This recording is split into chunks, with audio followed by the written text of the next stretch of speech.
Hello, dear viewers, and welcome to a new episode of Business Insider. I'm Mohammed Abdurrahim. Tonight, we'll be talking about the role of knowledge economy in smart cities. That is our main topic for tonight's episode. And as usual, we begin with a look at the major stories making the economic headlines for this past week. The government is keen on expanding on granting the golden license in a bid to lure more investments. Prime Minister Dr. Mustafa Madbouli said that during the current phase, the government aims to support the private sector in order to take full leadership in the upcoming stage. And added during a conference held at the new administrative capital on Tuesday that Egypt has signed several contracts with the private sector under the initial public offering IPO program. The state gave top priority over the current and previous phase on supporting the efforts of the private sector in the various economic activities, Dr. Madbouli went on to say, further adding that the government has introduced what he called revolutionary amendments in the investment law, especially in the issues related to the investment climate. During the press conference, Madbouli referred to the amendments which were introduced to the investment law, saying that the law stipulates that all investment projects, whether established before the enforcement of the provisions of the investment law or at a later date, will enjoy the new prescribed incentives. He also said that the industrial activities, which will be determined according to the articles in the law, will enjoy an investment incentive of about 35 to 55% of the value of the tax paid in the tax return in cash, and it will be paid to the developer or industrial investor within a short period of time, indicating that once the amount is paid, the percentage of the income tax will be refunded. The government has also encouraged the establishment of private fee zones and as well as allowing the private investor to obtain residency permits during the period of establishing companies. And Finance Minister Mohammed Moaid has said that the approval to cancel tax exemptions granted to state-owned entities in the investment and economic activities is in line with the presidential directives to stimulate the private sector's investments and its participation in the development march and economic activities in the country. It also aims at promoting the private sector's role as a locomotive of economic development in a way that enhances the productive and export capabilities of the Egyptian state, the Minister of Finance added. According to a statement issued by the Finance Ministry, the ministry is working on providing new guarantees of tax justice among companies operating in Egypt via consolidating efforts to support the private sector's competitiveness and provide fair opportunities for all investment and economic activities. This aims at reinvigorating the national economy and improving its indicators in line with decisions of the Supreme Council for Investment that confirm the state's commitment to implementing the state ownership policy documents.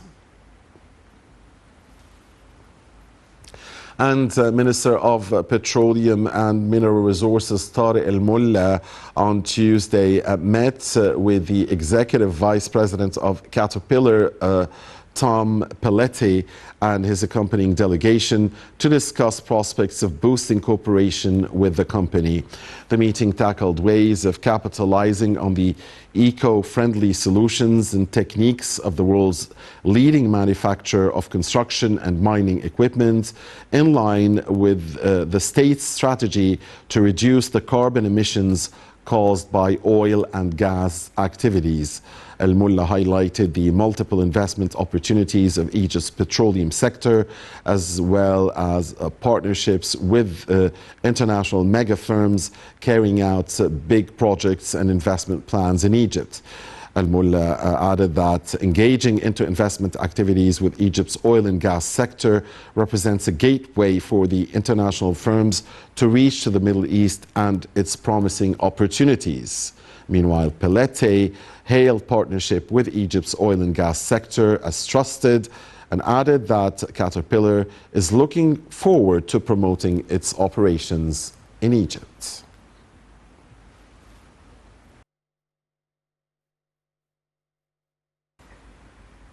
Well, that's the news segment for this episode of Business Insider. We'll be taking a short break now. When we come back, we'll be introducing you to our guest who will be with us in the studio to talk to us about the role of knowledge economy in smart cities. And we'll also be watching a report on the topic. Please do not go away.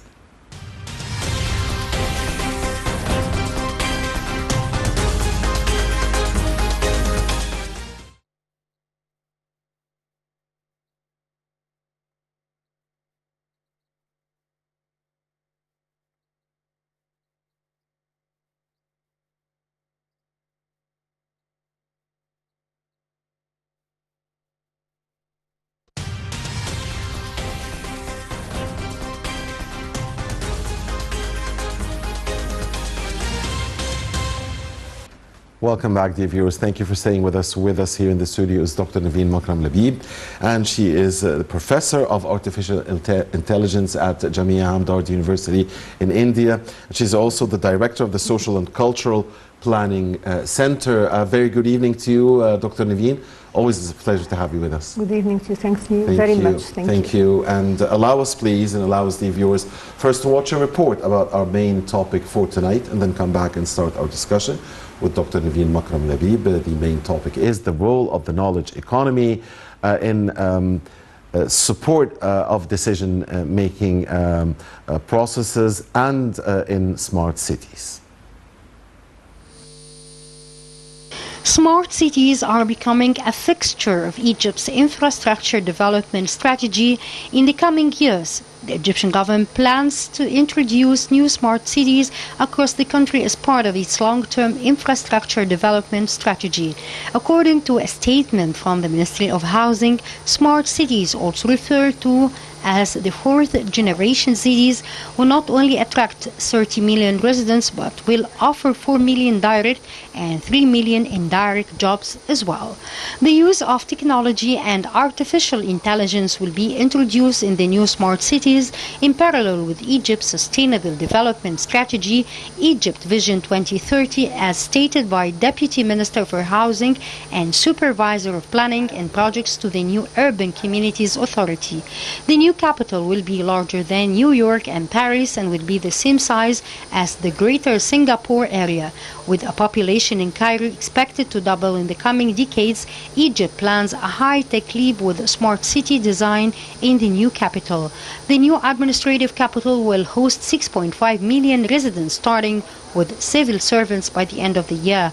On a total area of 700 square kilometers, the new capital would have a population of 5 million, although it is estimated that the figure could rise to 7 million. Additionally, residents will use smart cards and apps to open doors and make payments and browse the web via public Wi-Fi broadcast from street lamps, and a network of at least 6,000 cameras will monitor activity on each street, tracking pedestrians and vehicles to regulate traffic and report suspicious activity, and through their mobile app, a citizen will be able to manage all their life affairs from their mobile phone. Besides the amazing developments in the new capital, Egypt is establishing a handful of other smart cities across the country. The new Alamein is a major expansion on the northwestern coast of Egypt on the shore of the Mediterranean. The city will host a couple of million inhabitants in the future with full governmental educational healthcare and transportation infrastructure. There are also many other initiatives such as Al Galala City, New Al Mansoura, and major renovation in other cities in Upper Egypt. This is the future of North Africa, but above all of Egypt.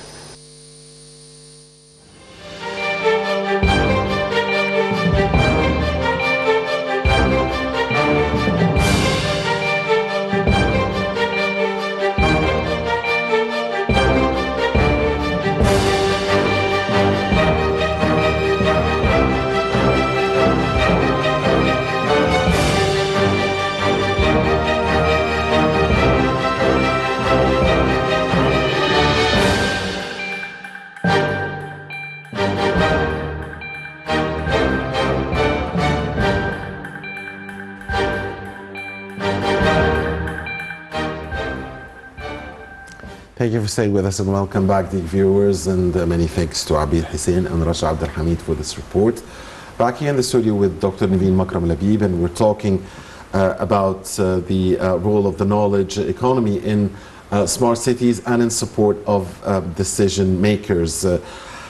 Dr. Nevine, knowledge economy, I'm not sure that everyone knows what is exactly meant by knowledge economy, so could we start first by defining in the simplest way what knowledge economy is? Okay, in the simplest way, let's say that knowledge economy is a different type of economy. We're talking about a different mindset. And this type of economy relies mainly on intellectual capital. So here we're not talking about the usual assets, but we're talking about data and science and scientific research as an asset, so as to provide the policy makers and the decision takers in this domain with different insights, different knowledge, whether we're talking expertise or knowledge that is derived from huge amounts of data. It sounds like AI a bit. Definitely. We're making use of artificial intelligence techniques in order to get these insights. Right. Smart cities, also it's, the term is, people are getting more familiar with it, but still, I mean, many of us are still also confused by the meaning of smart cities. Let's say that it's a city that has a certain IT infrastructure that allows data and information sharing. Again, it's the same type of mindset, let's say. We're having data, we're having information, we're having knowledge provided to different decision makers in order to take suitable and smart decisions, whether related to climate change and how to deal with it, related to transportation, related to providing better healthcare services, related to better educational services, and so on. So it's an IT infrastructure that allows this sharing and this transfer of data, information, and knowledge. Okay. Whenever we talk about any economic topic, we think about jobs. One of the most important things for any economy is the creation of jobs. So how can knowledge economy help in creating job opportunities? Okay, as you just mentioned, we'll be making use of artificial intelligence. And with artificial intelligence, we have new jobs in the market, whether in the local market or in the international market. So we're talking about, for example, in the analytics field, in the data science, in having some people designing robots and so on. So actually, instead of having AI taking jobs, we're having AI creating new jobs. So with artificial intelligence, you've got many jobs in the field of whether we're talking about creating machines or having new software, intelligent software, having chatbots, having ChatGPT, having robots in many tasks, and so on.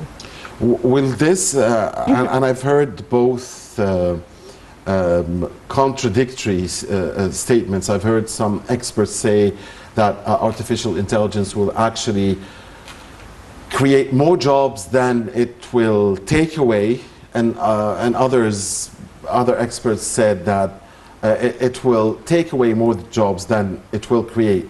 Of course, the jobs that being created will be very important ones, will probably be very well paid, will probably be useful to the economy in general, but I'm talking about the sheer number of employments. No, it will take some, let's say, routine jobs. Some jobs that do not require real intelligence. So these jobs might be taken by machines, but it will create, or it already created, many jobs. So the net will be positive or negative in your view? Very positive. Very positive. Very positive. Okay. Assuming that we learn new skills.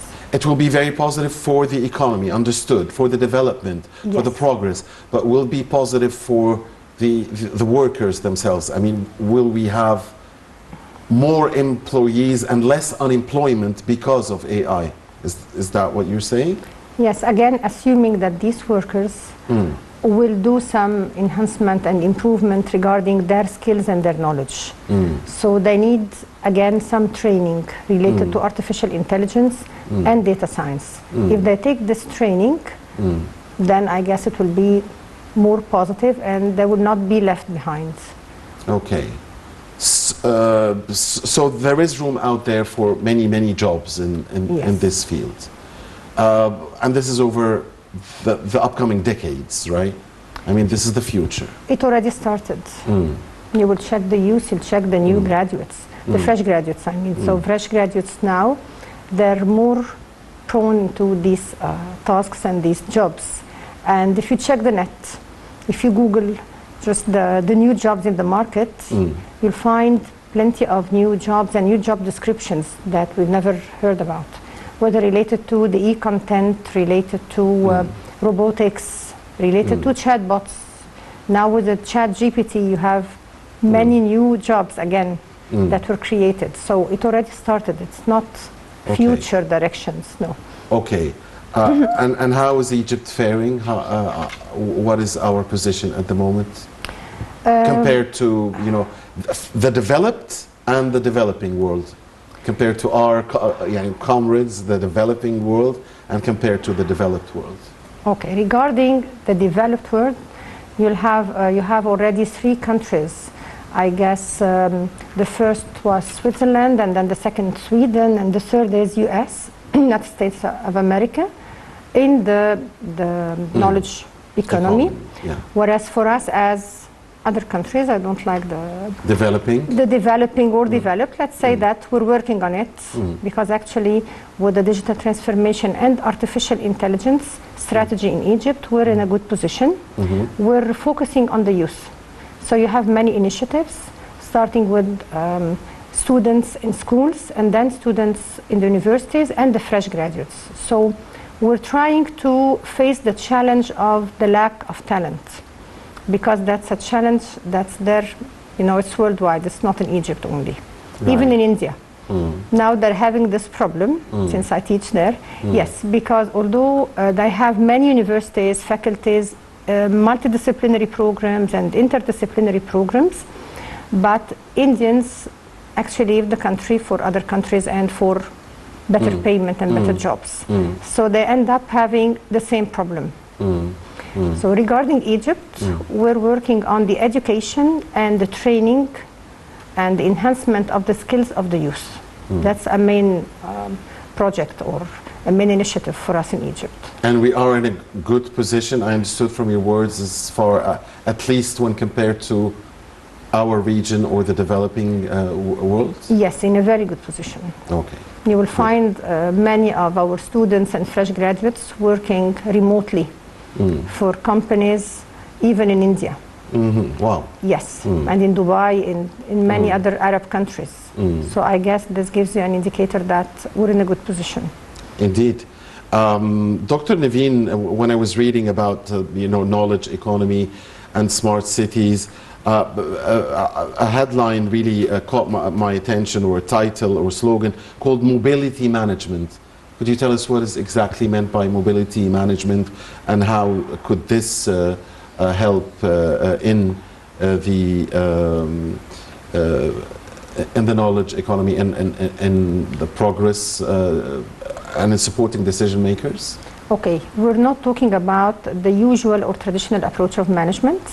We're talking about managers who can get to their offices using their laptops or using their mobiles, sometimes with the mobile computing, so they can access the required data and they can take the proper decisions in a mobile way, let's say. That's why you'll find, even with all of the software currently in the market, you always have a mobile version.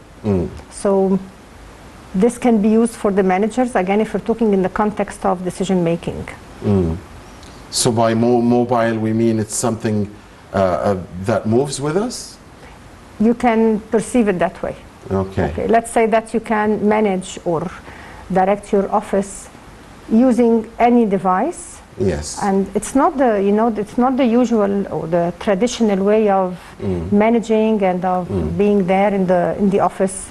And I guess that started with the COVID. COVID-19, working remotely and seeing that it's okay. So COVID did have some advantages, some pros. It was not Yes. only cons, right? The COVID, main- especially for people working like our you. discipline. Yeah, Yeah. I mean in artificial intelligence and yeah. Yes, because people realize that artificial intelligence is not a luxury. It's a need. And I had to cope with it, especially in the healthcare field. Yes. Because Yes. sometimes, you had to provide people with, for example, advice through using chatbots, or people had to contact some robots, okay, not human medical doctors and so on. So they realized that this is a must to have. It's not a luxury. A luxury anymore. Yes. Yeah. You mentioned earlier in your speech, Dr. Nevine, the importance of the protection of the environment and the green areas.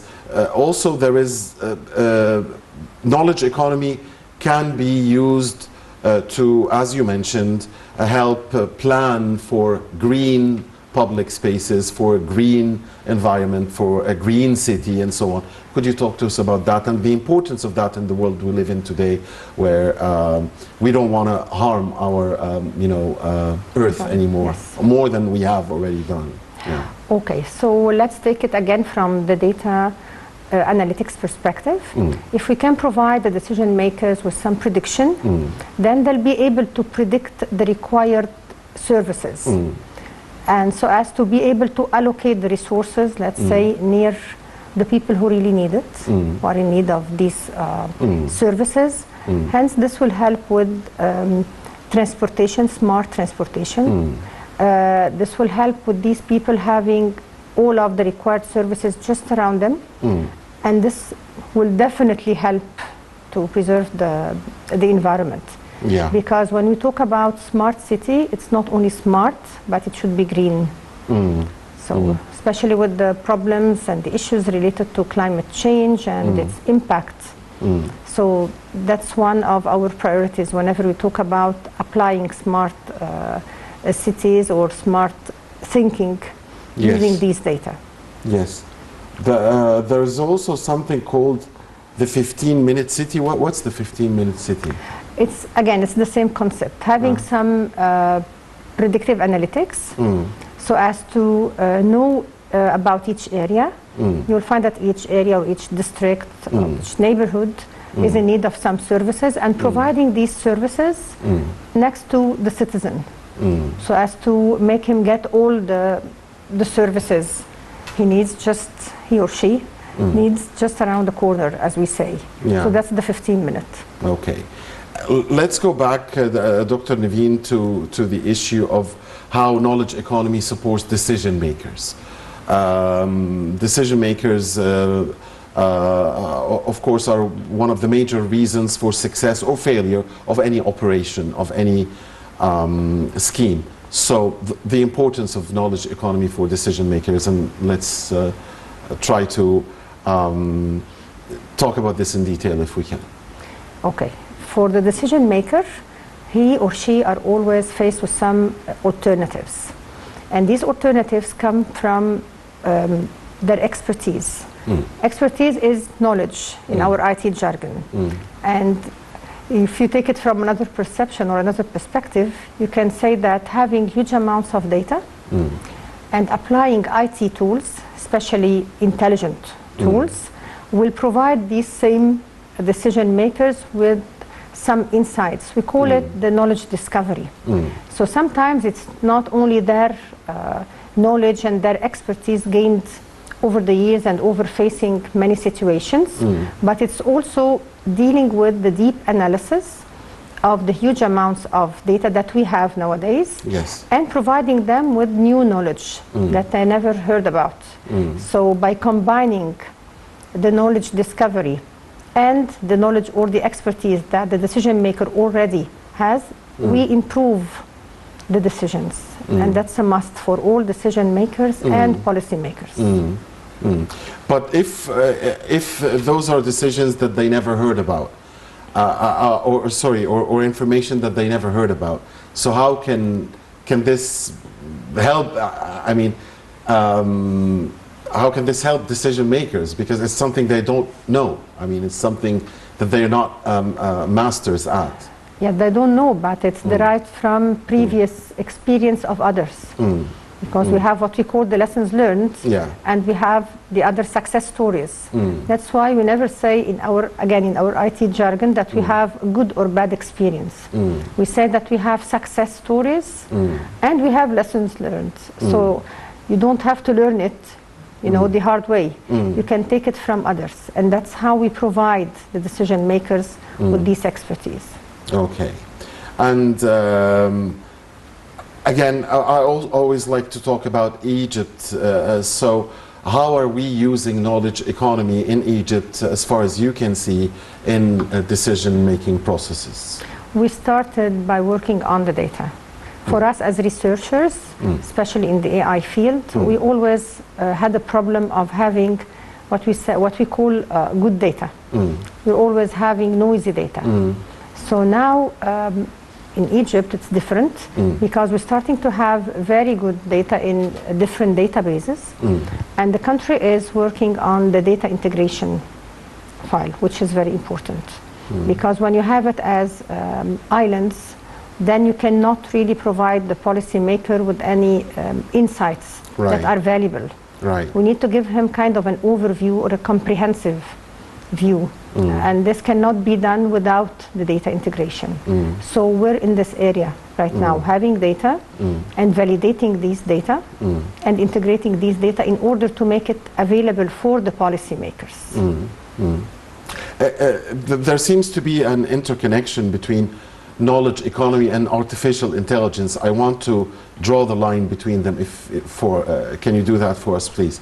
So we wouldn't get confused between artificial intelligence and knowledge economy here. So artificial intelligence for the economy, for the sake of the economy and decision makers, and knowledge economy for the sake of decision makers as well. We may say that in this context, artificial intelligence will be a tool. It will be a tool to provide people, again, whether decision takers or policy makers, with the proper scientific research, with the proper intelligence, with the proper insights related to their field. So you may perceive it as a tool. Under the umbrella of yes. the knowledge economy. Because here we're talking about data, and you cannot even validate data nowadays without applying artificial intelligence tools. That's how we do it. Usually, before relying on any data, you should make sure that it's valid. So we used to do it in traditional ways. But now, facing all these huge amounts of data, we cannot do it the traditional way.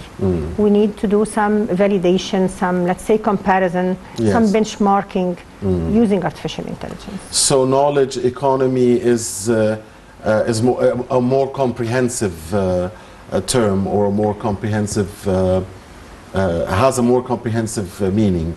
Yes, it's a different, let's say, a different methodology, a different approach. In the economy, using data, using expertise, and using knowledge. And these expertise, these knowledge, and these data, and these insights are provided using artificial intelligence techniques. That's why I told you that you may say that it's only a tool in this context. Right. You were mentioning earlier, Dr. Nevine, the importance of artificial intelligence during the COVID period, and especially in the health sector, and that was indeed obvious.